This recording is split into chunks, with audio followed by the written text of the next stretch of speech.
tai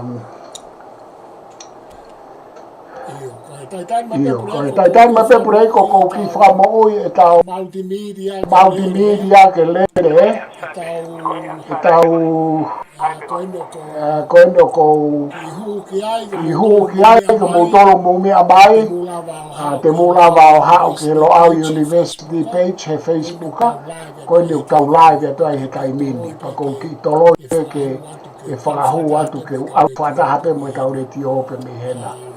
Ka koini kusai, ka sai ke ufoki mai au ki he tau kawinga. Iyo koe, o ko whitala noa ki hanga e whakakau kaupure iku.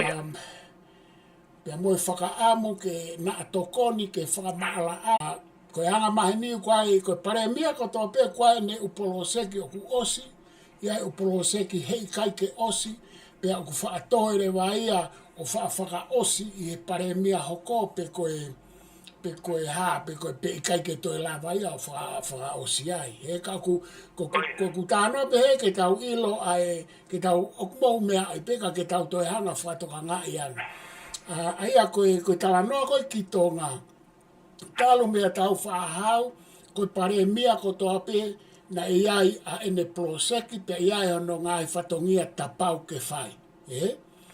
Aia hange koe ni, koe ne hoko mai peha taha ke tu unga pare mia ia whanua ka kou tau tānoa ni tonga. Koe ulo aki koe ia tene hanga pure i mo whakalere whanua. Whakae ngā ue. Pea moe hāfua. Koe whika ua, ko pau ke ne hanga whapapau i oku lere ka atoa le lei, pe lere ai upotu ngā ue ka atoa pure anga aia tene whiri kau minista ki ai, tene ai no office pare mia, ke siofe mea kotoa pe, ngai potu ngā ue siofe pure whakavahe, koe office kolo moe ha.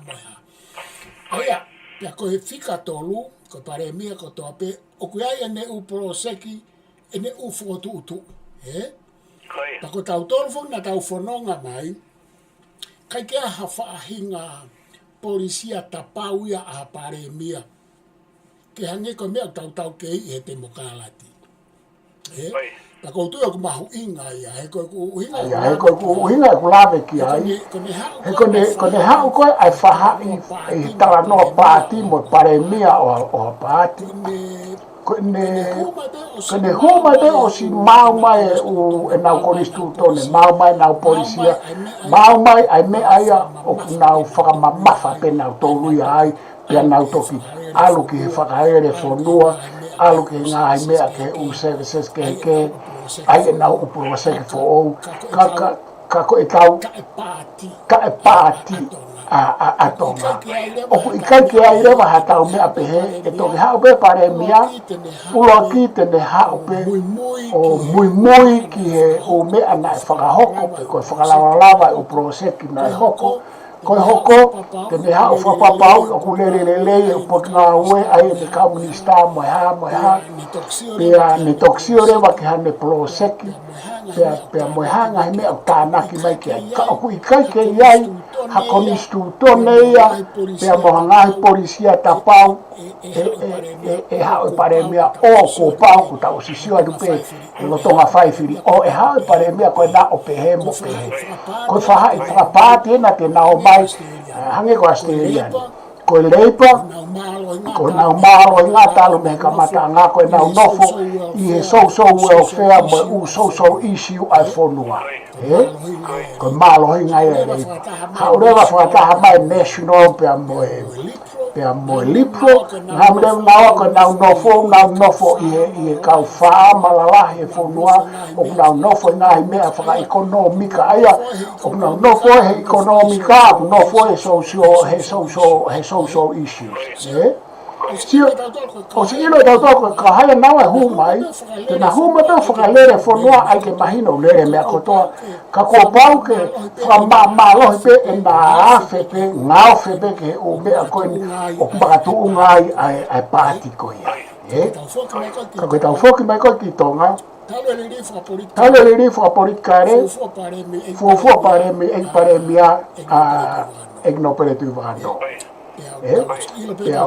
ilo pe tau tō koe tau mahino koe tō ngā tū koe kau no pere oku nau tū na tō he malu e tū i sai o si le tau tō kone pare mia pe no pere oku hau pea whakalere ngā mea koto pea mahino ke sai koe ni ngā i polo sek fō na e upolo sek fō ai pare mia koe ni pea koe oku he right oku he matau he ana tau tānoa politiki ai a koe ta whaakia ke maluki ai a whaunga whanua pea moe politiki nge koe ni a whio ai koe tau right for hen koe reipa ai a koe tau tui a koe tonga ai a o mainewa kai kia hawha pātia a igno pere koe mea te mahino koe te pire ia ai kau no pere pehepe te pire ka no pere tau ilo ia e o mea ia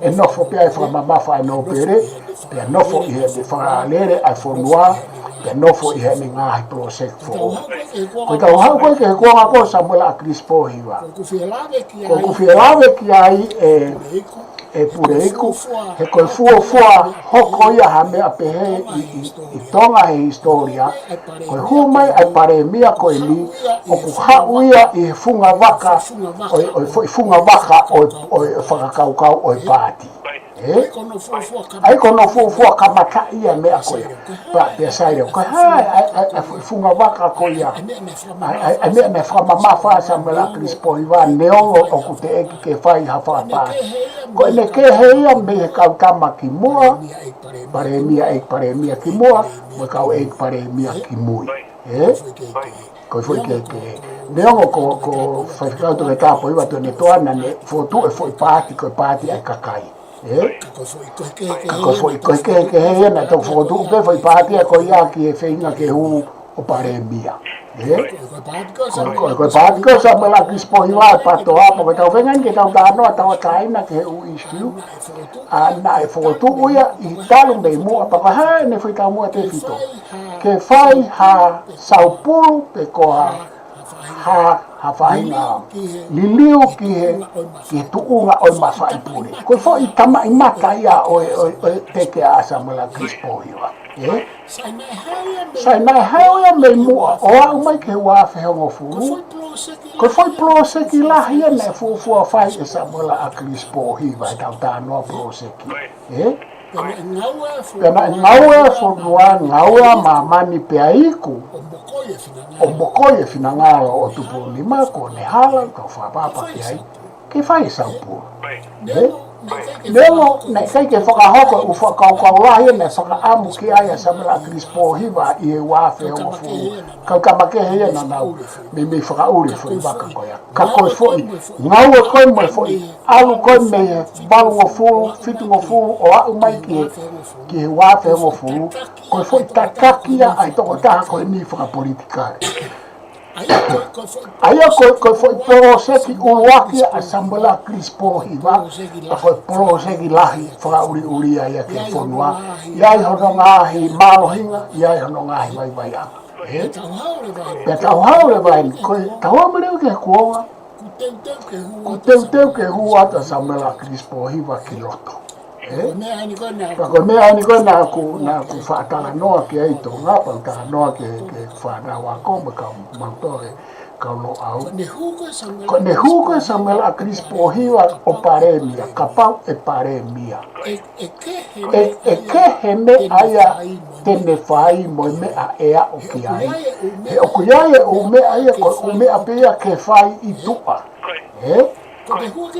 ko te hua kita paremia he kai ke te hau maha o me a ni ina e whai i he teke whaka politikare ke whai he koe fwoi sea ke he ia o os mau e fwoi whaunga ia ke hao whakarere koe potka ko hau pe koe hangi koe kulare nei o whakarere kapau ki ai hao tau mua o hao Samuel a Crispo hiwa mo ne tau mua pe aku ne whanifo mai i e pāti koe patoa kau pe au e patoa sai na e lava e ne foi proseki i tua Ka mea kana usio ka. Ka mea kana usio ka ko ne hao koe ki loto.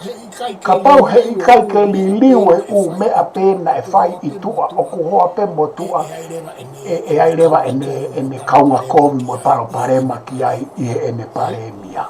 Pe koe kai ke lava le. Pe koe kai ke lava le rei a e sai. Tau hao ki e pāka a popua. Ko nea kana nofo e sa mala krisi mo patoa. Lua ki ke whakalere whanua ke mahino o kulere. Hange pe ko hato e paremia. Pea ngatai, whika wa ke tau ka vei ai mea pakona e tui na ane teke ki ai i tu a ke hoko i loto. Hena ia e o mea ai mo mea te fito na e whaka amu ia ke hoko na e ke hoko ia i he liriu e wafe hango furu.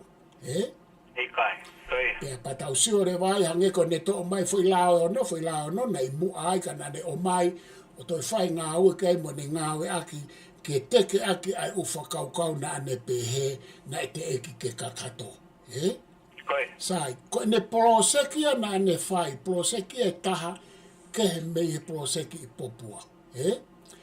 Aia, whakalere e samala krispohiva me ne kabineti e whanua lere. Io na iai e umea lelei na nau tāna ke paanga lelei au pita koe whawofua na mao e paanga lelei e paanga humai e whanua me he tānaki me he tūte mo e hafua mo e tuku hao.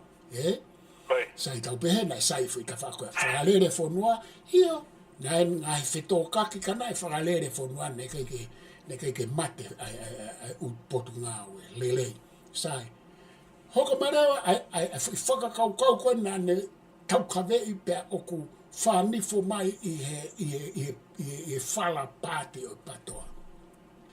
Ke toi whai hono saupulu ai mawhai pūre. Pea nei au ke tu unga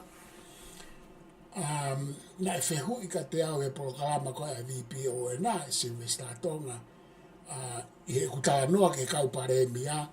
Pe nei au ke tu unga na ne whehui mai koe hae mea na mālohi taha i he kuonga koe a kirisi. Matala noa ke ose pare mia ko tāng koe mea e mea mālohi ngai pare mia koe.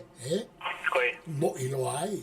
Hau ke pare mia koe mea e mea mālohi ai mo ilo. I hea ngai a e kuwakai aku he kai ki tatau ia. Sai pea koe. Pako nea amai koe ka samala krispoi wa ma proklama VPO e nā. Pau talanga rewa. Koe mea koe mea mālohi mo iloa i he taimi pare mia Samuela a krispoi wa. Ko ene wheinga ke re e lao ke ta whaakika e lere ta e lao e whanua. A ene taki. Pako ku tā noa whoki eni e pure eko. He koe pare mia koe ati whakanoa ko osi i tonga. Aia ko ku tā noa ma bete u alu ki ai he na aku i ai he hokotonu. Aia ko ti whakanoa ko osi i tonga. Samala krispo hiwa ko osi i tonga. Ko alake a pohiwa tene toa ko i tonga pau toke hao whihia hene he COVID. Ai koe whai pare mia e tonu. Pea koe mau nofo koe tonga koe taimi koe ia. Koe re tio, koe whare area, koe nau. Tālanga mo e ke mau pe, tala mai Samuel Akis pohiwa. O kai toi mahu inga ke tau mui ke lao, koe ke toi whi maa e lao ia. Pea whi maa upe ke whakalere ume o ne tui e ia, koe ume ene o mai mehe o tua meilangi. Na iau ai tala noa ia ke he tuunga ko ia. Kai ke koe ku tala noa, pea kuia pea kusai, pea kui kai ka koe ku tala noa. Aia kone hau, koe a kone proseki e taha koe whingai ai fui lao e ono. Sa, ki mua koe ke ne teke fui lao e ono. Na kamata ke ai fui mea ne hoko. Pe na hoko e ono ve teke he tamatu i ko tupo ono ai whare are amo e kabineti. Umea kātoa ko niko whata anō kai kou iai. Sai, koe proseki koe ne whakawai atu ke kamata. Kai ke lava. Aia koe tala noa ki he mawhai pure. Kai ke lava ia. Sai. Toi whenga koe ki he fo i lau whaanganga e ono. Proseki e taha. Kai ke lava. Sai, koe haure o ke proseki, koe hae proseki ta. Proseki hono tolu. Tuku kehe ai ume anga maheni pe ia whakalere pure angana e tok tānaki e Samuela ke ai umea. Sai ko ne hau koe ki he proseki hono tolu koe pākai popua. Koi. Sai, ko mea mahu e ngaini.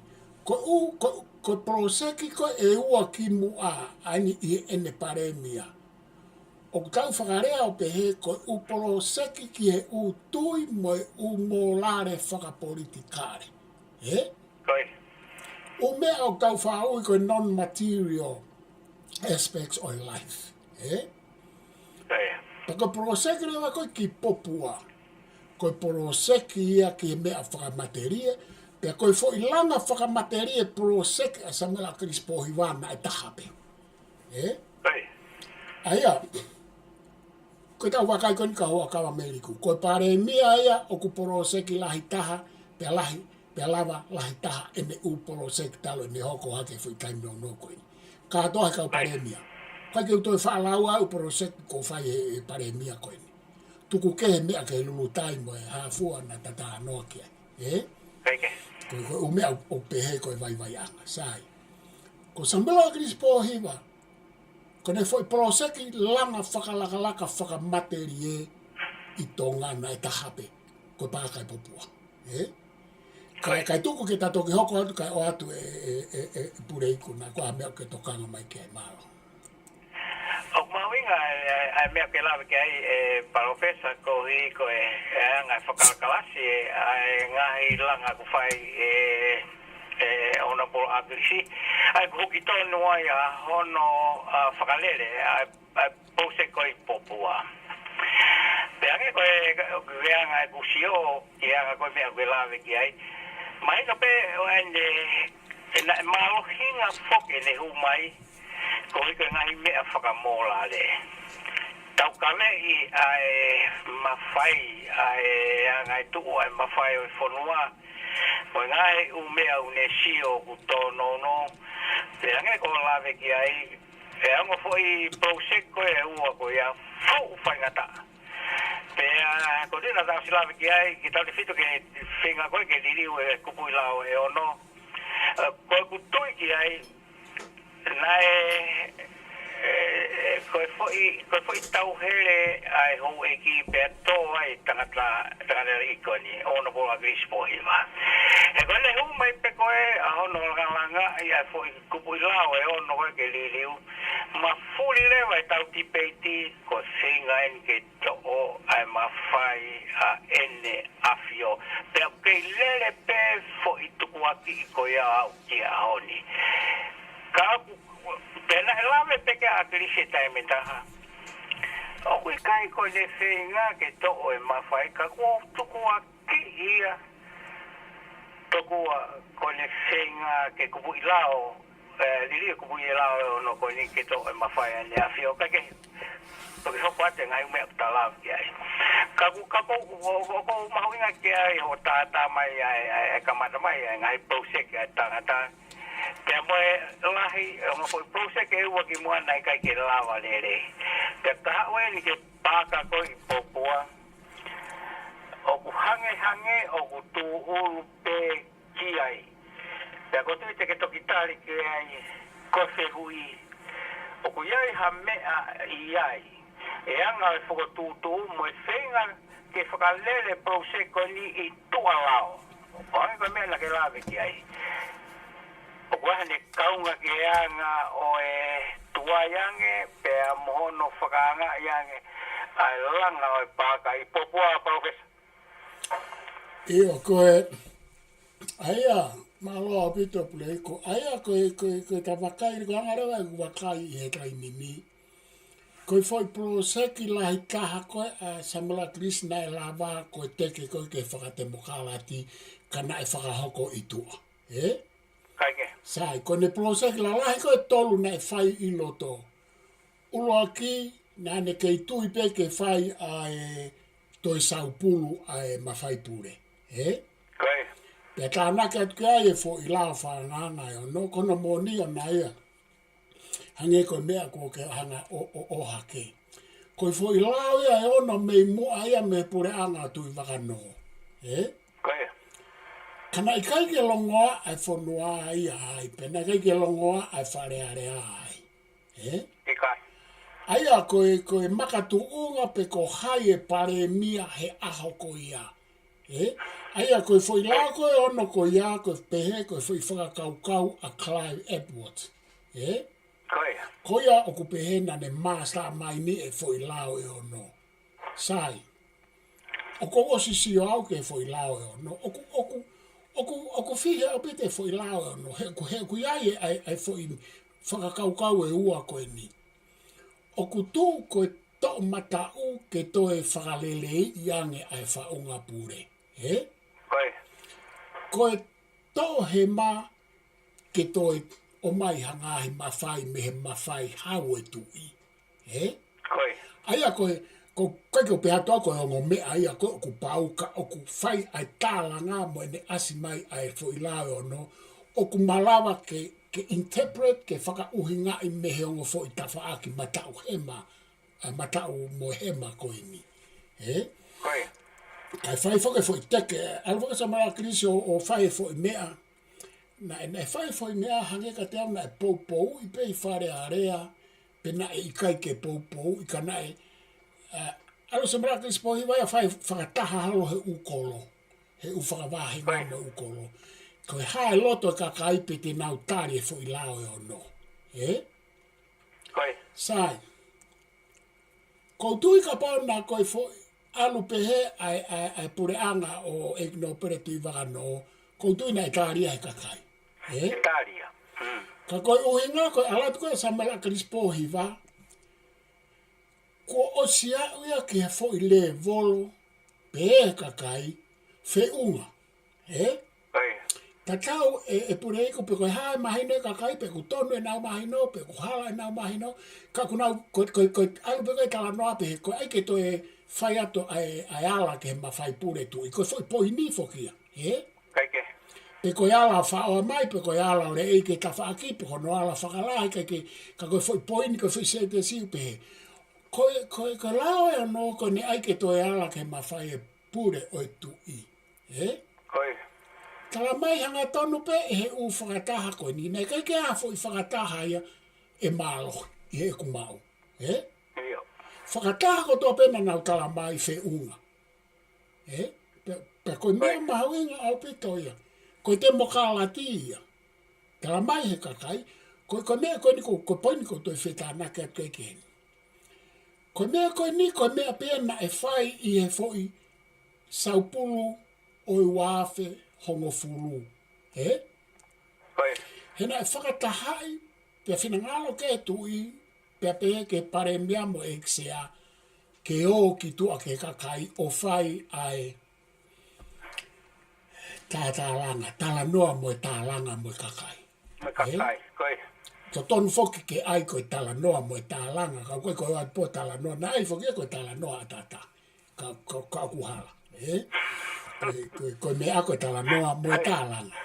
O ko ui a koe tātālanga, pe koe area koe tau fuire ai. Sai, koe mea koe nea ko kai ke tāri, sai. Ko whielawe koe ki ai, pena i kurewa, ia kai whakahoko fo i mea e koe ni, koe o koe ai tupere hake mo Steven, toke tā Steven ni halapua. Koe o pōpō tā noa mo e kakai, ka koe o me ai o ku maari. O ku i kai whoki aha tau lao i moha kupu e ko nistuto nepe ko ha lao ki he referendum. Hange ko Australia ni, o ku tau whiri whahaloto ke a whainga mea la lahi ke riri, una tau toki osi atu. Ko tonga whoki, o ku i kai ke aha mea pehe ko nistuto ne mo lao. O ku te kai ke tāri, ke aha ha tau whahaloto pehe. Sai, ko whamea koe nei whai koe i he wāwhengo fulu, koe o, koe whono, pōpō tala noa mo e kakai, kai ke lau ia ko ha whakahaha loto, he koe kai ke whidiinia ke whakaha ke referendum, Sai ka hange ko whoki ke poine nei, na e whina ngalo ke e tui, na e loto ke e eksea, loto ke ai pia mo e pare mia, mo e kapineti o e ako ia, mo e whare area, Ko foi alu kai sa mela Crispo hiwa mo mea fai e whakataha koni tala noa ke kupu e lao e ono. Na i kai ke tō loto ia ki he mea koe nei o tatau mo e mea. Foi teke pe sa mela Crispo hiwa ko ngā kone eiki pare mia. Kaike. He koku hinga, na kai ke whinangalo kai tui. Kai ke umana tui au ia i he nau whaatala ngā i he kuito ngā penai. Loto ke sea mo e whare area mo e kabineti penai. I kai tuke kabineti foko sa mela Crispo hiwa. Ka nai rangi ka tau nai whotu tu pe tu a kapau o tonu e kumau. Kai ke penai loto ke whare area pe kai ka kuhange ka te au nai iyo. Hange ka te au nai loto ke whare area kai ka koe mālohi foko e patoa. Koe. I e foi mea koe. Kai ke ka kou foki mai. Sai. Pea whakahoko fi whakaukau. Pe kai ke tāri. Koe. Foi poini koe taha. Veteke whare area. Veteki ai kabineti. Pako ne toki fua hoko ia hamea i he historia e whonua ngāwe ake foi mawhai pūre koia. Aia, i he kuonga o hai. Kuonga Samuela Crispo hiwa he ne paremia. Pauparo ke tau tala noa maa. Na i ai neo o tua ki e tohi koe e sea whare area e no pere tu wano pe he nai hala moe ha. Ka koe foi tohi na e ave o tari he tamatu ipa ne whai fui veteke. Koe. Aia koe toi foi poini e ta patau haurewa ki popua. Sai. Koe proseki koe popua. Ko popua. Koe ula ki kolomu aia koe tautolu i he tua e hatu i tonga. Okay. Aia koe ula kolomu e tu i tonga na tu i popua. Na nau fufua nofo holo e foi e ria koe pāta ngata. Whangaloto. Pea koe kolomu a rewa ko popua. Nai hoko fo i alo i moe tala noa ki e tuitonga uloa kiko aho e itu i popua. Sai. Koe ula ki kolomoa aia. Kolomoa hono ua ko anga haa ko toloa. Koe. Peha ni ina e omio kolomoa i folaha pe toki hiki ai ki anga haa. Pako tuko i folaha na erewa e foi eria mahu inga ai ko tapuhia. Koe. Ko tapuhia ko konga ia o pehe o kolomua hono ua pe ko konga pehe foi kolo i hiki atu ki ai hatu i tonga panau alume i ai ki anga haki toloa. Sai ko kulawe ki heni ki hene alu ki mua hena e liriu a popua ko ringanga veve. Ai ua kolomua. Kaike. Sai ko tutuonia hai ko taimia e pare mia e tamatu i pere ake pea moe ke isea e tamatu i he kabineti pea moe whata tokoni. Koe. Aia, ko no liliu ko popua ko e ringawang anga veve, ko whaia he foi kuonga koia. Peko decision a hai ka ko kuonga koia. Koe. Ai au liliu lewa, ai foi ura ki kolomua ko e ringa anga veve. Sai tau hawa ringa anga veve, pe ai kuonga mai koe ki mui, pe koe kuonga o mahal ko paremia ko vaiana, e whai ai whakaukau, pe ko tui wagano ke hiki koe. O hiki me he foi kolomua koe, ki e kolomua, ke konga e kolomua koe. A tapuhia, ko tapuhia koe konga ia, o kolomua koe i folaha. Sai. O ku maare a pito ke te au. Alo e ringa veve me heke he sai. Ka koe tau hao rewa pa pehere. Ko mea kone whai ringa veve ko i popuana. Ne hanga rewa mau i ai ātakai o popua. Koe. Ne mau i lahe ātakai o popua. O iei rewa e ngahi nau kona na i ai. Pea tafe ki tahi. Hau me tahi ki uta o ne mau pea tawhi atu pea whi alu ake he koe fwoi he koe whai tu kere whoki. Sai pea koe fuafua tala noa koe Samuela Crispo hiwa ki he proseki i popua. Nā ne hau o Asma he TV pea moe fu mape o popua. Sai. Koe fu mape ko popua whakatatau ke tala noa Samuela Crispo hiwa. ko uhinga ene tāna ne ngāwe aki pena ne teke ke ne whai ai proseki popua. Koi. E nei tā mai rewa sa mala Crispo i vai TV mo fu mape o popua. Mo sio mai ke fu mape, ko fu mape ia ai tamatui ko tau whahau mo ke e pare e tama mo pare mia ai tamatui pere ake. Koi. Aia, ko mea koe nei mahino mai.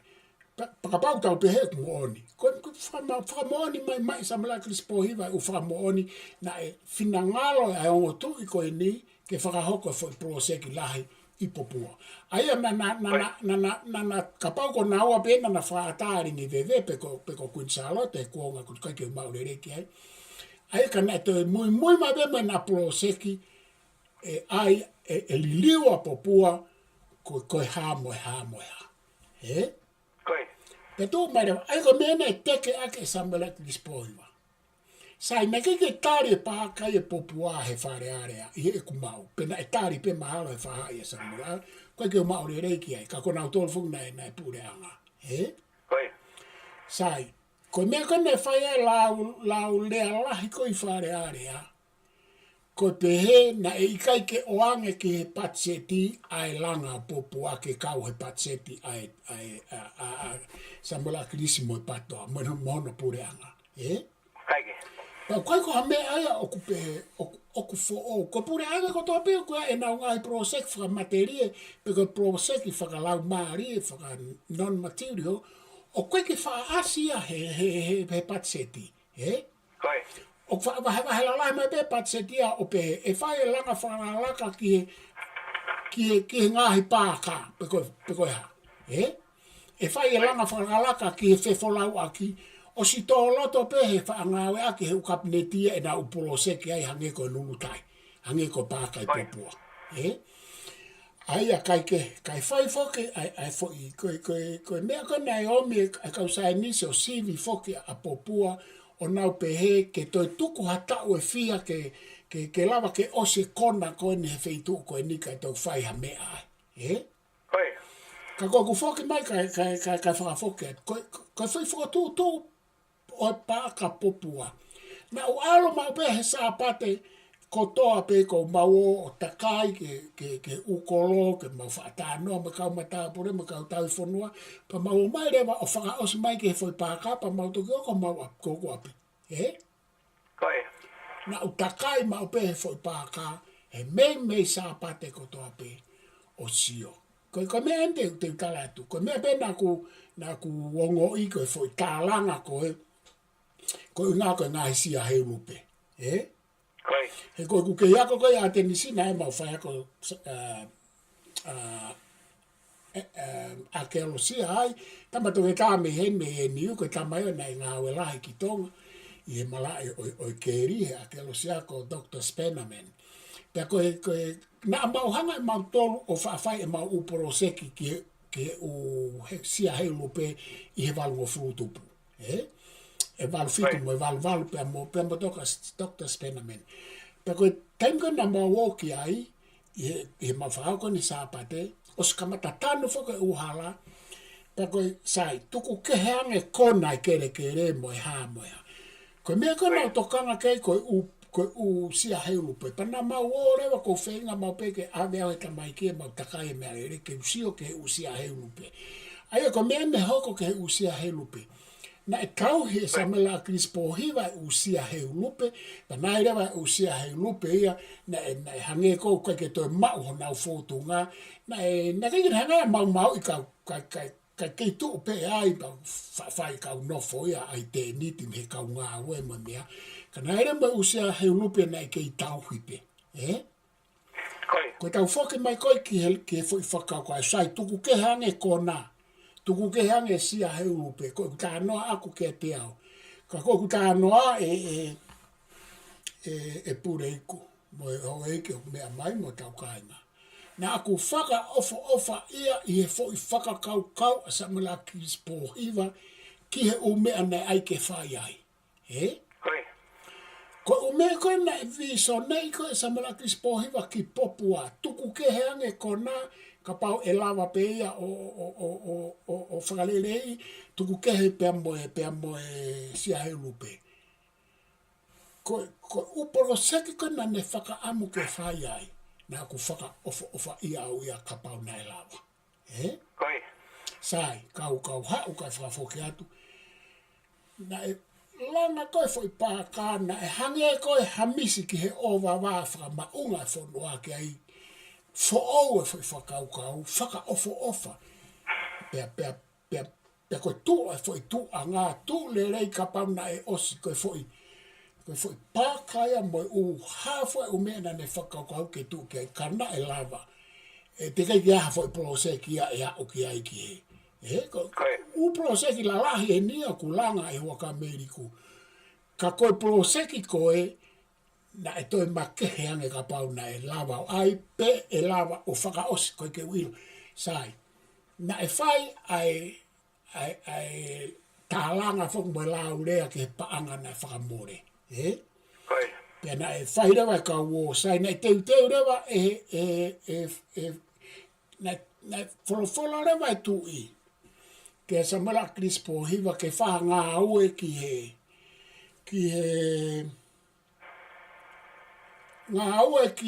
he pāka popua mo e whakamore nei. Ke hangai tu ia ta ofi, Kone wholowhola pia nei ko inga ko lahi e tālanga ki he paanga i he pāka popua. Koe ki o mawau ke lahi paanga pau.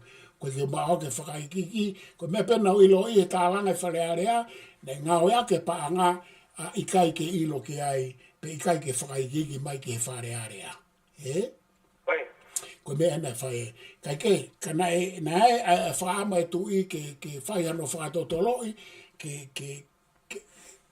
tāwhe tui ai pākango ku lawe, ko ne whaambe ke whakatotoloi ko I ngau lahe lau lea ai moe, ke ne tāwhe tu anga pa ko whoi. Ka mai a kirisio ko foi hokot be pro seki a tau wha moe, po tamatu pere hake. Kai ke, na se arewa egno pere fusitu a he komiti ko foi komisoni ko ia. Aia ka pau ku tono e be ko e ku mau me ni ina nau kau ke foi komiti, na nau wha mai ke lo au. Aia pea pe kamata ke whai e fo I ngā ue. Pe mao he suka ia o dialysis a fustua ia. Ta koe mai koe fustua koe ki nusila, kai ke koe uloa ki nai pehe. Nai wholowhola e tuiga samala Crispo hiva ke whamapopo mai ripoti ki he langa o pāka pupua. Pe nai kai ke ne whai e ia. Mantu I whaku lawa pehe kau pare mea ia na mawhai pure, hange peko U mea hoko he ahoni o tae whai ke mea whinangalo kai tui. He kua ai pe nau fui mawhai na toke nau whaarere whonua.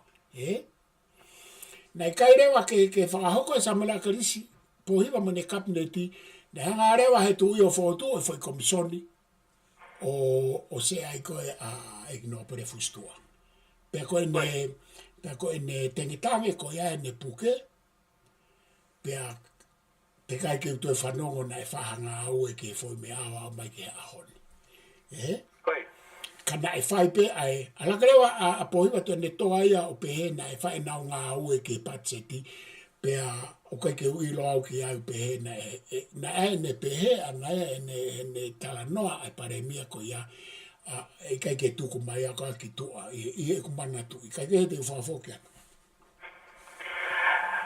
Iyo, ako mahui ai foi ko loyo commission ko me ko la lava ki ai na finangalo ai ene afio ke fa ki fa totoro ke anga o fa more ko ne project ya ke mo anga o nga o ta fai ha environmental assessment ke foi project itself. He kong manatu e tai mina I tongai ko tai va valuta. Tai volta la langa ki hat. Pe go tu ka ngawe fia figo fa le tu we ki ka tu funga. O ta na ke ngau te ngalanga mo ve ko ya bo le al ke ki fe tu kono ai ko ni popua la ku ki ai ke tu va ve ko ya ha go fa tapu. ai ko tahi wa tahani na fu o vale a pito e kulaku o wai foi fotunga papa e tafaki e tafaki matau ko ku ilo whakapapau ko papa ko ni ko asbestos o ko ilo whakapapau ko papa na tau whaau ko papa sima e taimi atu ko e ko asbestos kage pea ospe ku meu pau hau ka kunai hanga ko alfa ke ko a proseki ko ni o ka ke ngalo e te au e foi taimi na wala to ai ai ai sio pe mata to tonu ai ngai nau ranga kona pehe o ko ngofua ke na o hua ia tu ke tana ki veve ko na i popua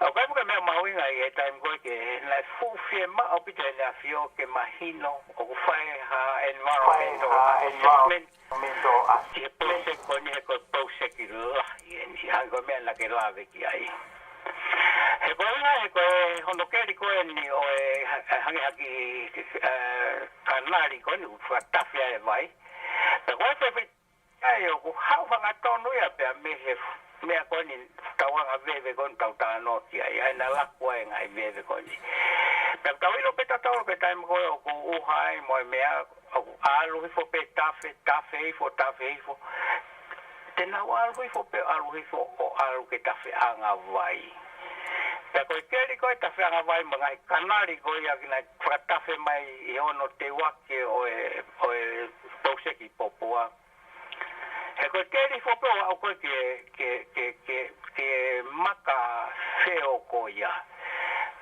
pe tu ko ke ri ka ko ke fai ko fa tafe ki tahi ai vai ko ya ta ko ne ko ke ma ko ni tambo we si ai feo ko ya wa ve pito mafuri ai vai ai time ko u hai mo en masi hunga o natura ai ha o lanu mata ai lanu ko o vai u tafe mai fa tafe kanari ko ni tang mahina pe mama ni kaya ha ta fa si o pe ni ko ha vai tafe ko lanu green ai kala ko ya o vai tafe ko ya o ko ai po pale malahi ai fainga kala si ko kala ko ya une tala ia meke pe wai time ta fa tu tamaki ke moi ono ngao ke vai ko ya pe ko me na si ma wa ko ke fai ai ko ai environment assessment ko ni pe na fai ai lahi ai lau fe lawa ke fai ai assessment ko ni ke whakapapau ko na ngao ko to pe ko fai he feitu ko ni ke te wa ke pose ko ni o ne mau ai plus pro a plus ke lava ke falele a pose ko ni ka me male fo ke ngai u environment study na fai na ai ko palang na ha iku mai leva ke to study na ka wai ai ka student high school student ni tonga pero me ko na mali e me ta ko ya ko how ko ai recommendation ko ya na tali ka ngai recommendation ko ya na la ya no fanti fakanga ai me ko ya ko ringa pe o ia nga he o me au fufu i holo he stati ko ya he environment assessment ko ya pe ko ke ta fa ke me maui ngai aho no i ko consulting community consultation ko pe langa ai project ko ni i popua pe kai ko ma ko mo to ko ni na whakatawa he kau, na whai pe whakatawa he kau ofisa kolono tāla holo ki kai ngā i pātangata pe mohai e ngoi ngai ka whatawa ko ia ke teu ke whakataha ko ni pe kuna uloto di whakataha ko na puri a ngā ke langa puru sek ko ni pe to ko whai ko whai ko e tawa aki ko ni na he tuku pe ke kau ofisa kolono ke takitaha whiri mai ai ka kai ke kau ki ai whiri mai ka kai ki ai ana kai ke toko wahi whau ko to ko tahau pe tafa ko tempo ne ha wai ko ai outcome o consultation I fully agree ai kai nga ke langa proseki kahiri ko ya ko na to ho pe era ha no ai ko fa nga pe ko na ro to ke ka ofisa ko lo ta ko ya pe na e tala ke na ho ko fa nga ko na ke na wi lo ya e na to ta ko me ko la de ki ai ma ho inga ko ono wai pe la o ya ai ekin palemia o tonga peka to peka o palemia ke ai nga hilo ko no fakalele me ni o fakahu ke fare area ke fa no tauti peti pe to tali mi ai pa to ki fai ai langa ka weni a project ki hange ko me na ke lave ki ai na fai pe ai tu a pap of it na fai me tu a te tu ka professor Mahalo pito. Kawera he upoin mahoinga o ke toi tānaki mai, he? Pakou whie haure wai ki whakakaukau koe ni ki he... Ai koe fōi konga tākoni nau lawe at ke aike Koe ni nau lawe at ke aike proseki I pe konga whaa I pokua. Konga taha koe... Konga taha koe whilawa ki he paanga mo kai mahino e paanga I me alu ki whare area. Koe konga taha koe kona koe ai fōi feitu u me he ringanga wewe. Koe konga taha koe... Koe konga taha koe whakakaukau koe ke he umea koe nei whia mao koe e samula Crispo hiwa ke langa. Pea koe konga whaosi koe... Pea koe konga whaosi koe tū koe e whoi ātakai koe ia moe anga e ne whita whai aki holo ai tahi moe wai hange koe ni nā ke anga o hu I mai. Ka koe kutoi whie omi kei pure I koe e ko maari e nā ku ka no whaka nai pal kalatu. Tau hanga tuku e ukonga koe ki he. Ka tau sio peke whoi proseki a te ia. Ko tani ngana tau sia I he e ku wakai aku. Ke whoi proseki pe e whoi whakaukau ia te ia. Whaka ia au pito au ia ai. Proseki le rei kapau na e lava pe e lava sai. Koe tau hau koe ki he kawhaaki e kona e whoi ātakai. O kuia e rewa e whoi whaka ilonga whehu I ai e tau hau pe e osi a whe ai kona ko ia. Koe taimia koe tau kala noa I koe aia koe mea koe na tokanga ke e ne a fione kauia he ne tokanga ke ai he kohono kakai na amalava ke nau kona e hoko a whainga mahaki ke nau tolu pe koe ha. Naka ke pehe ko ne whimau ana ia ke ko I ngā koe kai ke ne sa ia samana ke spohiwa pe koe ha. I kai na koe fo I whaka amuhe na lahi ai u controversial I ngahi I siu pe koe ngahi mea na e whe paki he mea koe ni. Aia koe uhinga lahi e sai. Koe mea koe ki he ātakai. Na mawoko si o koe ai ke anga ai ngai tanu na whai mono ai holo whanki vai ke whetawhiaki holo. Koe. Whakaofa ai ngai whakaukau ia. Ka kukuanga koe kusiona I kai ke nauhanga o mahi noi ai anga e tu ai whoi ātakai mo anga ai whetawhiaki ai tahi. Koe. Hange koe ni.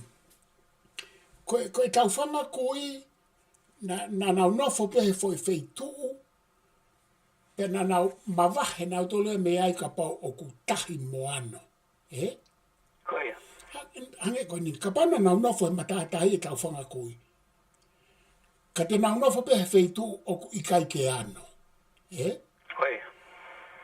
Pea koe na omi koe nofo I popua na nau nofo he koe au fei tuu ai ukonga mātu ufoke I popua hau ki whanga ko whē koe ai fwoi o koe u fei tuu ku maa o lunga ai Koe. sai koe nofo holo koe e tau whanga kui ai he ula ki kolomua na nau nofo holo pe he u fei tuu maa o lunga na kege nau nofo he ano Koe. ko mea koe koe nofo he ano Ko me aia i he urbanization i he kuonga ia ko o senturi ko o si, he hiki tō lahi mea ka kaine ha pai pe mo uta, o na o mā nofo he ufeitu o ko na ufi nofo mai ki kolo nofo he ano. Fo i mea fo ouia, Ko poini ko tāno ke ine ke nofo ano e tau whankui na nau nofo i ngā he feitu o kuofi ke ano hange ko popua pa ofi ki kai. Kana hange ko feitu ko pātangata na kei ai mui konga ko pātangata. Na nau nofo i pātangata e tau whankui ka na nau nofo e konga ko maolunga. Aia pa ko kuhao rewa ai, aia ko fui mea fo o rewa e ni ia. Ne kei ke langa mea e tau whankui mo langa civilise i he ano. Ka koe ku tātā nō pehe ke tau sio me he uturiki. Koe fo i langa koe ni, ne ai ke whaia he fo i ano koe ni. Ka kui kai koe ano ata koe ano moe tahi. Pea, koe langa koe na e whai koe ai fo i tanu koe ni ke ai fo i proses popua. O koe e ufonua e pure i ko hange ko tūpai. Iai u konga rai i tūpai ko e tahi ka na e tanu. Pa ka ko te sio koe ki tūpai o kia ai fo i feitu ai ko o hange a fuakau e me alu koe hono tanu ngala ano ingoa. Ka ko te sio koe ki tūpai na e palani lele e mea kotoa ki he ilo ki a ngai hu mai ai tahi mene hu ki tua. Ke oua na hu mai tahi pia nau fihia ha feitu. He ko na tulai tahi, na mahino ke tau whangakui, ko e nau hau pia nau alu, pia nau hau. Pia kuerewe ngai feitu ia na ilo he tau whangakui he kai ke wha nofo. He ku hau pe tahi e te nau hau pe, ka ke tanu e ko hau ki langi e ke hau pe tahi a hu mai ki ai. Aia ko umea pehena ku sio koe ki popua. Sai, ko popua, koe hae lahi e tau tanu a popua, koe fo i whaunga koe o environmentismo ecology ko popua, e hu mai pe tahi pe hu ki tua. Hae lahi te tau langa, e mau he tahi. Kai o rewa ko tau toki hange koe fo i motu wana tanu e sia ina. O nau whelai wake ai. Kua pau ke tau whai e fo i ngā ue ki ai kihe rerei taha ke ne lava, ke tau siofi alu ai tahi e kaimi o hau ai me hema, hau me matau, hau me tonga katu e matangi me he ko mea kou o whatu tā make, hange ko popua. Ne tu e matangi ki he ku kehe e kaimi hu mai ai tahi. Ko ne tu e matangi ki he, ko ne awha e kehe ne hu mai. Pe o ku hau ia he u feitu pe o te nau hu whana tula mai. Aia ko ku hinga ka noa ke ko kaimi ko te tau sio ai, na e palo parema ai foi a takai o foi feitu o ke fai ai ha prosek. Neongo ai whaka ai whakakau o proseki. Aia koe kona, koe poini uloa kia. Koe te tau ilo pe os a fe kona. Ua, koe foi a takai koe foi a takai koe ia, ko tahi pe ia. Koe ki konga si i pe ia o tahi. Pea koe kumi kolo moa ko e tau whangakui, na nau kumi ke nau mawahe mea feitu pe he kuwhia mau ke malu mo whewheka, so ke ala kolo moa, alu ki wholaha. Kai ke nau ki taimi pe ai feitu koe amo tapuhia, nau sio pe koe pe ke malu. Pea ku kai ke malu ka whaha oho, o kai ke malu o ku kei tōro pe u feitu wano ai, nau ngā unu lewa ki tōloa. Pako nau ko ta no pe ke tau whakatoka ngai ke tau wako me, nau ngā unu ki tōloa ko feitu malu ta hai. Ka nau nofo ai, nau ngā ki mama o me ta. Nau kamatarewa e nau ngā unu ka nau takai hake i riku tapo. Fo watu i riku tonga, alu i riku tapo, takai o nau mao heke tā. Pea nau lata. Paka nau lata ko heke tā, koe ki ano heke tā.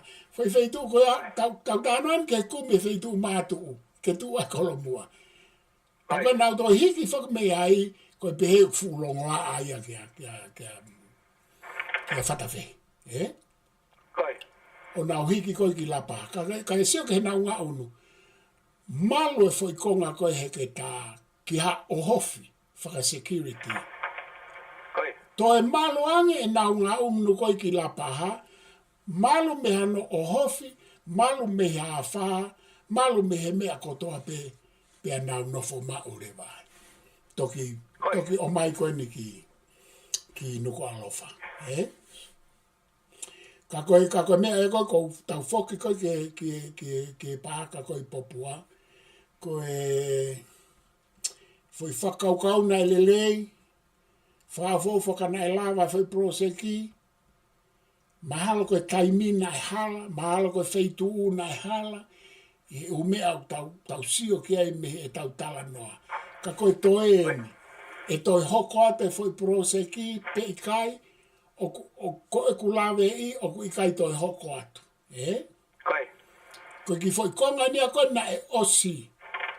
O lava o tano, o lava aia e whanki foi whare, koe ki foi konga wha o whaia ki he o ki ai kakai. Koi. Ko hangi haki mātanga o ki ai moi ki vai o talili ai. Koi. Aia koe ki foi konga e poro seki pa koe malai wa inga ai o whaia e wa inga hola e tau tupo e whaitu koe a koe nau malai wa inga mahale tolu pe wha. Koi. Ka koe foi konga ia poro seki koe na e pe ai koe whanki whare ai o mea i pe moutolu kotoa pe mea mai ka koe mea aia. Ka koe toenga rewa o e fu te au e fiha koe nei ai koutui pe kua vāo atu ia e vāo a nge whau e taimini. Pe ku tau hi pe kai koe ke umau ki ai. Ka koe whakakaukau na elelei, ki ono whahoko ka koe taimi mahalo mo e wheitu u, pia mo e paanga na whai ai a e whelau aki. Ka ku, koe whakaukau koe e kaha koe e pureiku ka whaoske kai o atu koe, ai koe ki he fukonga koe na i sileri pe ko sop. Koi. Ai koe ke whakatau ai fu e kai fia ki kau seina. Koi. Koe whainga whakakaukau tatau ka aku kehe ai for ecological environment ko iam pea mo popua. Ko kuhinga koe ka kehe lahi eni. Pa ko whaamu ka pau e whai ha mea ai, pe ai ke whaka ofa ka pau, ka tau whakatawange peke ua whai ha mea ai ke tuku pe a toa whai a koe whaitu whakanatula, whaitu o historia pe oku lahe mea mo ui oku iai. Koi. Ka koe na kehe eni ko whilawe ki ai kai o atu ko whai toa, ala tu whakia alu ke toa whaka tau tolu ki hifo. Ka koe whaitu ko hau me tahi o ku taha pe, o ku hau pe me toke lau ki whai toa wha. Koi. O ku toki ai ki huu mai me ta wha aki koe me hatafu mo me aka koe whai ta wha aki lahi e me hau pe anai hanga tonu. Koi. Ka mone awatu ai tahi. O ku taha pe ai whai huu ai tahi ki ai. Koe na kehe koe mo popua. O ku whihiange ai mea koe popua, he koe tahi o awatu me he toke lau, o ku hau me he hake, pe o ku toi hau me he tonga me whanga uta, me whanga kakao, koe konga whuko ia ko whanga kakao. Koi. Aia koe konga e tolu, o ku hau mea tahi ki popua. Aia kapau e langa ha mea ai popua, hangi koe proseko eni. O whie mau ke nau iloi, ai foi tu, ai foi halanga tahi ko ia, mo taimi te nau hau ai. He paureo ke whai langa e ume a ke ne lava, o hau e tahi, o hau pe, o whie maari e me alu, he kai ki haa poloka. Ka koku hinga ko whi tawha ake e tolu, whihi angea me tala noa ke he toa wha. Whawhoke? Koi. Iyo, koe mahuinga ia e ta lawe ke pose koe ai popua. Ko tui koe nai kaku, koe pose ki lahi taini ai pureanga patoa. O ko tui koe mea koe nake lawe ki ai, na ulele to ko taha e me na fi alo sio e ku ulele te taki tonga e ku alo fi sio e paka ko ni pero ulele to alo takataka ya e pa sio ya ko te sio ko e me tua ko taha ne langa faka ofa kapau na e lava lele pe lava o comply mengai u firma o hangi ko environmental assessment pe he ki si kai nga ko na o sima na o silisi fo ke ko nga process ko ni ke kakai o fihi ai o na ngai abilisi ai ka ko te si o me tu a ke fa ko foi process ko ni hangi ko me la ke la ke ai fuck off I was so impressed boy pe mo langa u fai pe I ka ngata fo ai ana me ko luko alofa ko pati no luko alofa e nga tu ka pana lava lele ko mata nga lele ke kai pe na ko tu me ai tau mo a pe na pe fo ke o ko ai ko lu ta havalu ai ta pulu pe ai mono ngai ko afra na u ai o no bo a grispo hiva I time ko ya pe ai pe mo langa ai mo shopping center pe mo hafu ngai u entertainment facility ai ke kakai o fo no mata ngai ke ko ai mai ngai waka kakai me ngai waka ko lu tau mai ki to so the whole idea it was very impressive I'll be the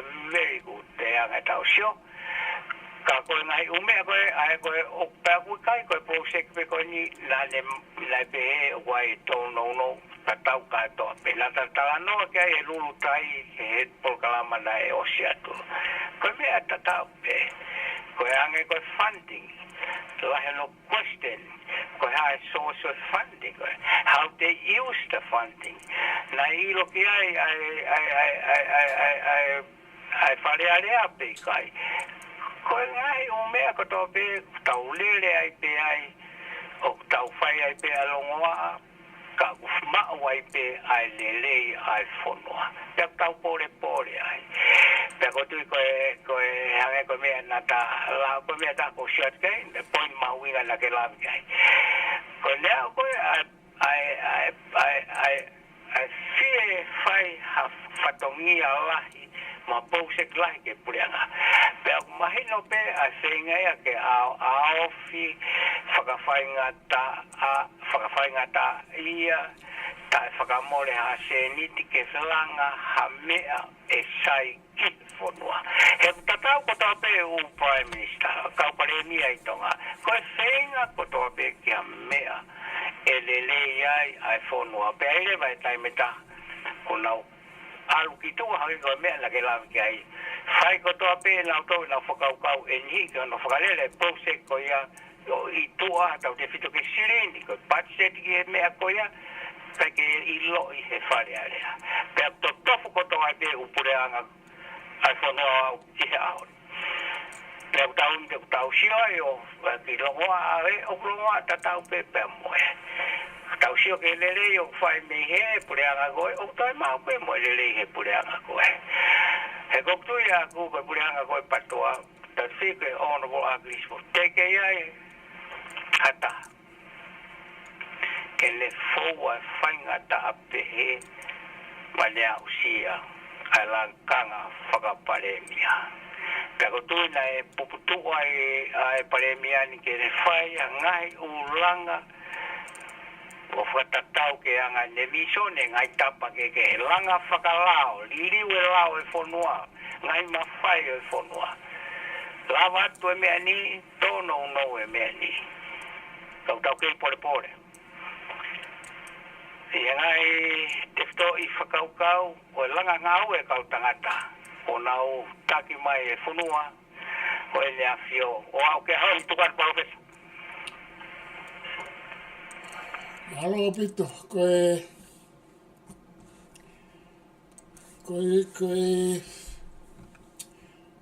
proseki koe ni koe whenga ke hau ki a whakamāpo opo e ku whakakau ke tatala noa he. Ki he uporo se ki a Samula Crispo hiwa he. ua ploseki ko ploseki ke liliuna e lava lelei a neongo na ikai ke whakahoko ne u whakaukau lahi i e wāwhengo furu.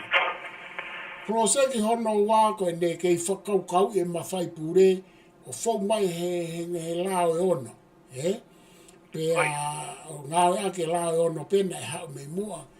Pe ai ono ngai paraparema wau ke veteki o pure anga aia nei kai ke lava rei ai whakaukau ko ia kai ke lava rei ai whakaukau ki to e whai ai saupuru whapolitikare kai ke lava rei ai whakaukau o funga waka e patoa i nau pure hange ko e lao e ono kono toi ai kai ke lava rei ia sai haurewa ke foi pro seki ko en whakamateri a popua ko o ikai ke lava aia kai ke lava u pro seki la ia e paremia ko ni hene ke paremia tuku ke ai whakarere anga mahene o pure anga sai ko pro seki ko ni i anga eku wakai a popua ko polo sekia ke te au na mahu inga taha ke lava. He ko teke koe ke toi whai koe e sau polo wha politikare ke toi alasi koe ma whai pure tu ipe koe haa whainga uhinga hano toi whakarea. Na e osi whakahoko ai fo i sau polo i he wāwhi hongo furu. Ko mea pēto e lava hano toi sau pulu wha politikare, ko kau toi hanga o toi oange ha mawhai pure ke tu i ke hao sivi a kabineti mo whareare. Ka koe ku whoki mai, ko ne au mai koe ki e pure iku ki he poloseki koe ni. Ko kawani he poloseki ma olunga moe whakakaukau e rei taha i e uporo se ki katoa. Ka teo kalato e uhinga. Ko uhinga he kone hanga liliu kaha. O kone hanga liliu ai tunga vewe ke mau mo ui me ai whonua. Pe kau mai mo mamani. Ko mea koe ki he kona koe ai whaitu koe ni. E malawa pe ia ke whakamaa he utau o sisio he umea pe he uhoko e mamani o ku malawa pe ke whai fo ngā ue lahi pe ko hono whenga pe ke malu e kona ke o te neu e sia fo i nofo koe ni ia whaahinga fōunga ke ko mamani ni koe ke toa whainga mea hono ai e teknolosia sai e malawa nai ke tau whaito o e kona koe tari ki ai e malawa i e whainga teknolosia aho ni mo sai niso aho ni ka koe pāngala he more ki ai, sai. E malawa ke tauhanga whakatonu e fo i whaunga o popua ke hoa mo e ātakai o ku hau e tahi mei toke lau mo tonga mo hahake. Io e malawa, E malawa ke tau langa koe fo i mātanga whaka o fo ofa lahi taha pia whawaha apure anga eni o tonga. Koe fo i poini ia e malawa e fo i proseki koe ni. Aia, koe ku whakai koe ki ai. Koe anga be ku pehe. Na mei saiange ke whai ngā aue ke proseki ke fo i mea whakamaterie i o mea tae whakamaterie. Koe anga ia e kusio, ka koe fo i hao whake a kirisimo e patoa, koe mea koe o pure i mo tatake ake nau pāti koe mea tae whakamaterie, koe umolare mo e utui whapolitikare ki he mawhai pure. Aia he ikai ke mālohi hake mea whamaterie, neonga nā nehanga ai e fo i langa whalakalaka whamaterie, kana ke mālohi pena e mole lahi pe hono taimi he mea koe. Ka koe anga pe ai whamāpopat pure ku tau whatawange pe e aha pare mia. Pe koe pare mia koe ni e koe ia kune malawa i hono poto, matuitui mo māsila mo ene tau kei whawaha pure anga. Tene malawa ke omi hawhan ke ua te tau toi sio pe na e whehala aki, pe na e ha, he oku kei tu o e fo i prosekita e osi, ka e malawa ke whaka osi mo ai ka koe mea pia ko pehea koe ka pau e ai e ai foi proseki koe ni koe whenga ke ai ke he pēsete te au ai umea koe ke whakalele i mo langa ki ai a e ni oku tatala noa ki ai Koi. ka pau rewa he ikai ke tau whai ke au ke umea koe o tahanga o vahe atu pia kia te au sayang ke ua whai proseki e tuko e pepa tuku pe hei pe ke wao pe tuku pe ke te whoki mai pe tō ngō ia pe whoki mai me whanga i ka ke nau nofu Koi. ai a koe kuanga e kua kai ka koe ki whai konga kona ne o si tanu kona e ai na koko ai me whanki whare me ua tali lima mea koko mai tau ngau wha al mau tori no whawhai mau kai ho ata koe hau he whakalata mo e mo whe ai ka pau na e osi Koi. kai osi ke tu unga koe o tatala noa ki ai pa ko wha ampe au ia ke lava mai e apare mia ma pure anga ke na hanga wha ose foi proseki koe ni ki he tau potu taha o malu mo lelei ai umea pe hoko re vaia ko tau mau anga moi ngā ue kakai hoko ko tau mātanga hoko ko tau māketi a ki muri ko fai whakaukau whaka sa me la krispo i vana pe ne kai ne uhinga koe ai pe ki tonga kana ne uhinga fo koe ai ke whakahapure anga Koi. he ku te kai ki aha fo i kolo pe he ia e langa ko tui pe mahalo koe langa koe ni mata ke whai koe ni e utofia koe ni o e tui i whe koe e whe tu ai ke langa e whare harea koe langa foko ia ku langa ke alu ke whakaukau o town center Koi. pea koe whai tu o whaia whai tu matatahi ia koe na ke he o kui kai ke ano whai tu koe apa koe ke aha ngahi mea kona ai pea kai ke whaha hapopula ke hu ai tahi me ngahi ta whaaki ka koutou sio ke whai proseki koe ia e whaka au pito ia langa koe tau whare ai he whai i foi tofia ko ia i poutaha ko ha mea foki ko fualo foki e tai ko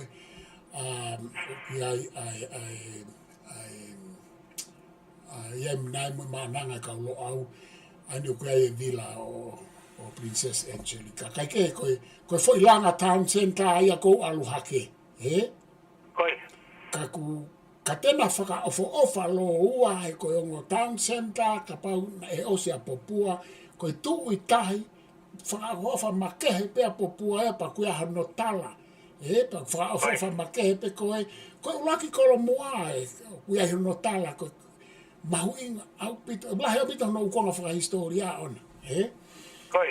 Whaka ofa pito pange koe sia helu pe koe sipoti ko lau afe ka uene spoti ko ia me kamata me tau whanga kui pa ku ke ia pe ngai sia hei lupe o kutu pa ku lai opite utala a mahu inga opito ke feitu ko ia me kamata tau puranga hau tau puranga whatu me puranga hau kai kai ko tau fui town center fo ko ni kamata langa ke ko ni e tofia tamatui Koi. ki he tau whare area mo mea ki ngalo au e ngoa fitu ka whawhoka e purei koe Ai o koutou ko e o mau inga pita ngai mea ke lave kai hange ko e hawa historia mo anga e tunga ko o e tau oseki popua pe o koutou ka hange pe ko mea ko ta lave kai ka pa na e lava lele fatongia e puleanga o Samuel Akrisi he ka ke tau to e tau no ke ka te tau fia tau maho ko matanga ka te tau to mo tau mai family ka ko e hage ko mea ku ke lau ke ai o ka ke tau ilo na ku tu pe e na e hano time ala ka utagata tau mai whanau nau ke iki ke ia ko ngai feitu ke ngai tapa ke o hoko ato a ono whakaosi ai tau mua koia ai pureanga koia o ono bolo akrisi po iwa te ko tu he time ko ni te u tuku ia pika te koe professor na mea ko te whela me mai io koe pare mia ko aho ni Ko anga ko ku whakakau. Nai toko ni pare mia whoki he kaimi nei pare mia asa mila Krispohiva. Koi. Ka koe ku sio koni ki ngahi malo hinga whakai poto e pare mia koe ni te kia pare mia pe he. Pea mo ene hanga o mai ai ngahi tokoni ngai proseki la lahi au pito o pito. Koi. Mea ngau kehe foi natula proseki kona a popua asa mila Krispohiva. Ka kou tui kau ai pare mia koe ni i hono iwi mon atamai ngā ue ai toko taha tene malawa ke ne hanga o mai foi fan ke wha ose proseki. Koi. Ka koe uhinga foki koe oksisi e taimi koni tau alu ke he whiri. Koi. Ka koe mea ngoi kou whie kala noa. Koe ngā koe mahu inga pea akuia i he fui whakaukau e proseki. Koi. Ka lawa o mea kotoa koe kou whaka amu ke ai ke whai ke wheitu koe ni maelelei ai whonua. Pea ka pau e toi whoki mai ai pare mia koe ni o pare mia. Koe anga i kala noa. Koi. Ahua kawa meri ku koku toko hoa whokeni me mau nofo. Koi. Pea ko hono tofia whokeni o mau ai o mau api i pahu i loko po. Ko ingoa. Koe mau nofo koe i pahu pa koe fui. Koe mau nofo foki koe konga koe ku ui mau tolu ko pahu. Ka koe konga pe mau tolu ia ngere ia. I tu koe mape. Koi. Aia pea koe fui konga koe iau. Koe ai fui api tuku hau o kau kawariku, kau hua kawa meiriku. Ai koe o ku mau nofo ai o ku uia kolo kupo. Koe fui konga koe mau tolu kolo kupo pe ia. Koe nofo hingoa nei fui te au ko kawariku. Pe koe ni o ku hua kawariku he ao ni kolo kupo. Koe tau hingoa ia ke lo kupo i hasini mo e ua. Aia koe kau kawariku ko hua kawa meiriku ko no tofia hasini. Ka koe kutara noa he koe ape pare mea me kawara koe ko au me he. Pea koe iho no tofia. Ka koe kutara noa ko wa. Lei mau pena wale kai tō e api. Ka whai ku tō e api. O ko whai mea ku whakaanga, whaki mo whakaanga pena pe he mai pare mea siwa. I kai koe hao pe ko sile sisita e api ko sile se ulisi po e api. Ka koe anga ku tala noa ki ai ka pao e mea mai. Hua ka mea. He koe ia pe une lava whakatafe mai. Ha paanga lahi pe hei te kai ke sio ai whonua fo i te emi taha o pare mia. Aia koe ku wakane o mai paanga lahi emi se aina ka koe o mai ia se aina he o se tutu. Koe koe proseki koe o mai ia he o se tutu. Koe tau ka koe paanga lahi e nia koe upaanga lahi ni o mai mo proseki lahi mai pare mia kane ai ko pe. Ka poe te ea o pare mia ko ni o pare mia he o te miua. Koe fufo pare mia e ke te pare mia. Pea koe mea go o kou whaamu ki ai he ku whakafofa he whakaukau o popua. Koe ku kore pao ke pare mia. He tene lawa e he ku tui whakapapau tene lawa whakaosi. Pea kou tui pea e maa te ai pea pare mia e ka pahe kai ke toi hoko atu. Tene lawa whakaosi he kau pe hepe e tuku pe na whai to e whoki mai pato apure anga. Ka koe kai koha whoi poroseki whakapato ai nia. Koe foi poroseki ai whonua, koe foi poroseki ai pureanga. Aia, i he ene pehe, koe uhinga koe e ku lawe o pehe pureiku. Ka pau pe koha pare mia pe o ku mahu inga ia pa tene lawa mai ha paanga lahi. Ka koe pare mia koe ni, ka toi whoki mai pare mia koe ni, pe koe ku kore koe ke pare mia ke whengai ma paanga, ke whakaosia ka popua. Whakafoki ai, koe no mo kau hala pe. Iyo, koe ku whoki atu pene kou whoki tonga e Novemba. O kore ki ai ke whakakaukau pe ki ai e ka pa e toi whoki mai o pare mia he whiri kau who. Ai awe. Iyo, koe mea tai mahi ka whoke anga te toka e peta ki ta kalama ki ai ki angai pepeake angai te ue whiri ko wharearea toka ko kamata ke maa whana mai kau tangata mai kau whewhine teu e whiri tau fōu, tau siope, tau wakai pe, tuku pe ke lau whai lau ngai u whenga, ko hai pe monuia, nau mau ngai tāpua ki koia, pe tau tuku sio ai pe ai. Te aha mea e professor ke whetana ki mai ki he tā mea, koe kai pe ki mea tape ai pe ko mea nau rafi ki ane nai, koe tiko o ko whakatawange pe ke tau lere te tau pureanga ka hoko mai. Ke tau whakaiei pa tau wako me ngai u whehala ki moeanga o longoa a ku whae ngai pureanga koe ni kua tau si tua miai. Tau wako miai pe wai ngai u mea ni ka wai pe mea tatau ai pe koe tai mahi loeanga whonga ono funding ngai proseki koe wai ngai fie mau whakalao ke whai ke ngai prosek koe koe environment assessment mo me ukai ke whai takai ke whai whakalele pe ke ngai wā mo whalearea ke ngai mea whakapanga ma ngai mea whakakonistu tone ke lau tau pe ange koe mea koe lake lawe ke ai ke tau whakamamao me hono whatu e ngai proseke ni i toa me he lao pea moe whonga ngā ue moe ko ni stūtone o whonua pea moe malu lewa lere ai whonua pea kai lewa ke tau toe whilo whanau ke whakha moe ha pea ko tui koe ume ai e tahaya ngai mea tau o kia te au o ko wako me laka koe ni pe koe pākai popua ngai mea kulele nai whai ke moe visone moe ngai mea ni tono long mo longa apita kakai te kai ke fo e hoko mai ai pe mangai pureanga ke me shipping a tatau pe tu professor ke fai mai ha o lave mo frausi mai eta programa que te poni io ke poni mau inga ni ke tala no mai ki ai ke tau manatui ma upe oku tau kei tangata, Koi. Pea, e tau tangata, oku iai, ho tau malo hinga mo tau vaivaianga, Koi. Pea ke tau manatui mau pe, koe taki ko toa pe, oku iai e ne mea na e lava, mo mea na e kai lava, koe ai ne malo hinga mo no vaivaianga, Koi. Koe kai mene e o kou whaasio au ia wakai hifo ke he utālanga.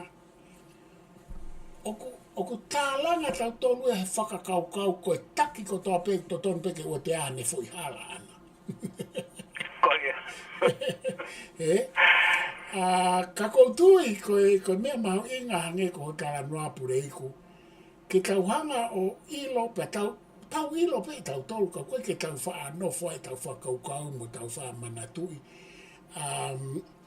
He ikai pe ia hataki a haoa, pia koe taki ko toa pe ia e me mea e lava, mo osi, pia e taki ia e me mea e kaike lava, pia kaike osi, pia e mea e lava, ka e mea e kaike osi mo e hafo.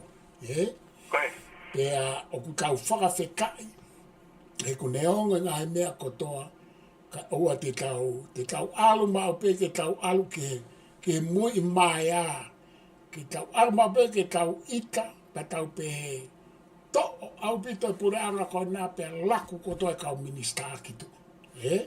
Koi. Ka ko laku mo to pare mia ka tau fe.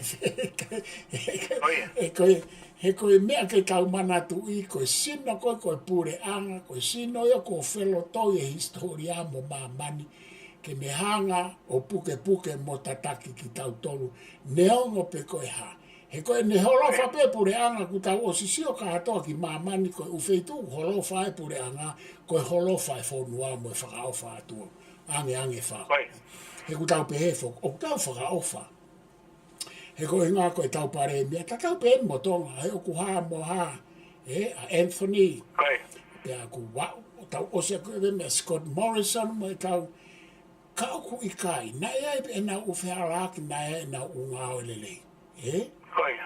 Ka koe tau ai ke tau osi pia nau osi pia Ko whainga whakaukau whoki o ko anarchism, Koi. Ko anarchism, ko whakaukau, ka pau pe whiara ke pure anga, tamare, whitaungi ka ai pure anga whou, Koi.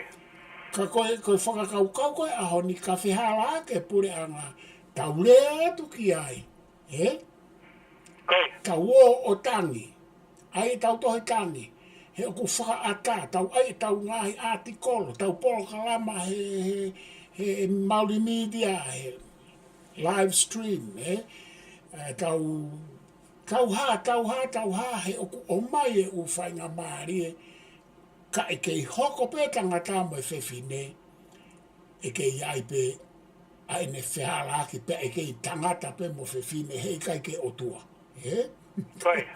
Ko o tua pe mo he vani e mawai hao pe mawai toko taha uki kai toi whaihala. Koi. Aia ka koe whakakau koe pure anga, ko hasino ia, ke ne hanga toka ngā i mo tataki tau tonu, ke ne hanga whakapotpot tatau e uma whai ke i he whonua, pe uki kai ko hanga aue o whainga fua. Kau whakao sake tā noa koe nipu reiku, Iyo, sai abit. Koe e u whonua na e toki li ringu whakatemo kālati he ahoni. Koi. Pea oku nau tō whanga mo e palo pare malahi e kui kai peke nau lawa nau tolo mui ke ngāhi konistu tone mo ngāhi tui whakatemo kālati. Hao e fo i tō u pare mia mo kabineti. Koe corruption mo e whai hala mo e ha. Ka kou ate e hango whanua koe ni, tuku kehe, tau sila pe whakita tole Australiani, pe ange ko New Zealand, ko Amerika, au kulere pe whai hala ai, ka au kulawa whaito, Koi. Pe au kulawa mui e ngāhi mea whakatemo kalati, ka koe mea ke tau mantu, ka pau koe oku pe hea Britania, Amerika, Faranse, mo whe fua New Zealand, mo eni, whe e u whanua koe, oku kai ke pure whakatemo kalati, pe pure vae ua, Koi. Ko u whanua koe ni pure anga whakatu, pure anga whakarepapirika. Ka koe mea koe ke tau mana tu i o ku tau kei whe ao pe, mo e whakahela, mo e tō nou, mo e kākā e kautaki he kunau kei tangata. Koi. Ka koe u whanua ane ua ko whi lawe kei e whao se ake tapolokala. Ma koe whanua koe ko hungry, Koi. Ko hungry na tok ta whoki me USSR o nau demokalati. O nau Republic of Hungary. Pea moi whanua koe ko South Africa, Afrika Tonga. Nau Republika. O mo whanua ua koe ni na liliu o Republika, kom New Zealand, mo pure whakatiki i tātou, mo pure kolonia. Koi. Nai, ka kou whilawe ki ai e whamatala ai toko ua me hongo whanua koe ni paku, koe whewhine ko lintu Maspuka pia me South America, pia mo toko taha ko Kerry, ngalo e ahi ngoi whewhine, ko te whewhine pia mo me Hungary, o ngo whewhine lo uain. Ka hanga o atu e na whakamatala ke tausio ki ai me hongo whanua, o ku te kai ke matu o tu ai pure whakarepaplika pe koe mo ui whakatemo kalati, ai u principolo, Koi. Ko tana noa koe mo whewhine koe ni, na huo politiki, pena sio e na waia ki he ngā ue hala ki he kautaki ho nau mawhai o ko oange he Republika. Koi. Pea ku te kai pea ke aha mahino rerei ai whonua ia ki he pure whakarepaplika pe whakatemo kalati. Pea na toke hanga nao whakalau e uparapare mako na o mai ke tau whakatoka ngai. Ko ngai whanua o ku liliu pe he atu ke he pure whakarepaplika pe utau aui anga maheni ko whakatemo kalati. Oku i kai ko ha mea o ulo aki, oku kei tangata pe whewhine pe whewhine, lava o rere, lava o kovu. Ko whika ua, ko i kai ke lava he tangata mo whewhine ke mui ki he ngāhi, te whito i whakaukau mo e tui ai Republika pe koe demokalati. Koi. Pea oku pala pare malahi pe o ngo whanua koe nipa, ko whewhine koe ko lintua a Maspuka. hua tuia ne alo hu ki whare area. Alo atea sio ki kai ke lava whakalere le rei e whanua. Ko whanuan ko South Africa na ne hanga whakailo a Isleri. Ko tuko ki a Isleri tamate, chino sai, tamate kakai noa. Kaike. Ka koe whanua koe ni koe ke nao lava na tolu, poko hamena na waka whakailo. Ka ke nao lava toka ngai nao tolu, ke whai ngai nao Republika ke ki a tāta maki mamani.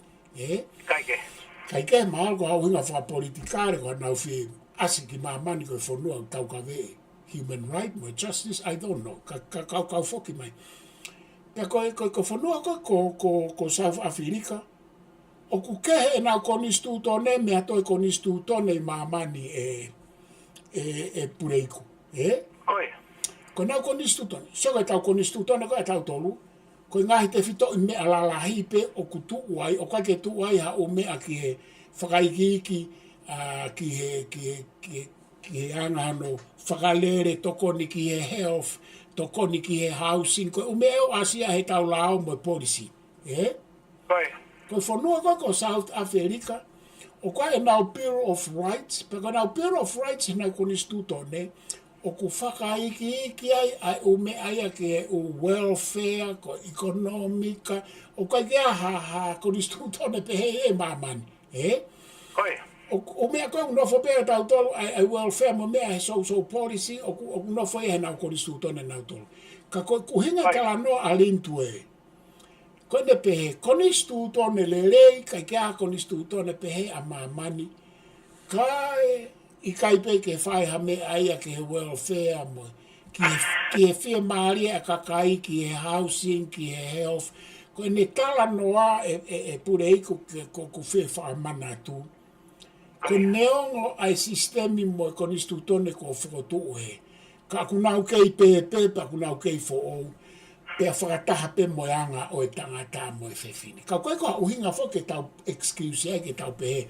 O sai pe ke nau pehe. Ko anga pe talanoa koe ke talanoa e ongo whewhine koe ni. Ko whewhine koe ko rintu e. Alua o whare area pene sio ia koe ke uparo parema. Pane hangarewa o mai e foi poini mahu inga o kakau ai o whewhine koe ni. Pa mo keri koe hungry. Aia koe na poini nai pehe. Na sio rewa ke mea koe taki. Koe leadership. Koe mea e taha. I ulungaanga mo ui ai taki. Whaka e lau maari, whaka atamai, whaka molare. O ku vai lohu ai o pure anga koe ni. Koe. Mau, ai kona uhinga, mau e konistu tone, kakato ai e ume ai au au ke tokoni mo uilerei a taha, tokoni e housing, tokoni e ha. Whakaiki e konistu tone ako, koe whuke whakaiki e tau konistu tone. Alu e lau kaike. Kona si ore, oska atoa ulerei hono ai ke konistu tone. Nau ni liu whakatemo kālati. Kona ekonomika au sai ekonomika Afrika, e nau umau anga moui. Panga ege. Pea koe nau wakaire ai ongo whewhine, pehe vere rintu e. Sio le rei e nei whare area, koe mo ui, mo atamai, mo lau mario e taki koe nau parapare ma. E kau taki, Koe. No whare waia me whare area e pure iku, a whewhine koe ni. No whamarewa me whare area whotu e ne kau taha, ko ne kau taha ke ne tokonia ai kakai whewhine, pa ne tokonia mo kakai tangata, ki hono ako, ki nau tō ke mea koe taki. He ko ne tui anai ko nau te whai pau. Io, ko ne alua si o ia pa ne tui ko e maspuka, ko ne tui ko nau te whai pau pare mai. Koe. Pea ko lere ne nofu mai ki tuapa, ko lere ne mea kanai ko iapa, ko matara ke ngā ue, ake kakai, ene kakai, ki e ngā hipotu ngā ue, pea nau hu kamata ke nau hu ki whare area. Tako ene tui, ka tonu e fo mea ko ni e lawa ke toko nia e nau pare ma whaka e taki. Koe. Pa koe foi mea mahu inga apito ia wakai ke panane o me poine taha ko fe whaka ose aki ko ne pehe. Kau ene kau taha koe fe lusa. I ono teu ai hou e ki whawhine ke nau hu ki whare area. Koe. Ke nau hu hoko koe kau taki ke nau taki he ngāhi pot ngā ue mo ngāhi polo kalama. He nane hanga ea o ilo mea koe ni he ne ngā ue whakawhare are a moe. Mo ngāhi whakatotolo nai whai i Awhirika Tonga. Ka aha mea o kauai ho e ki whawhine.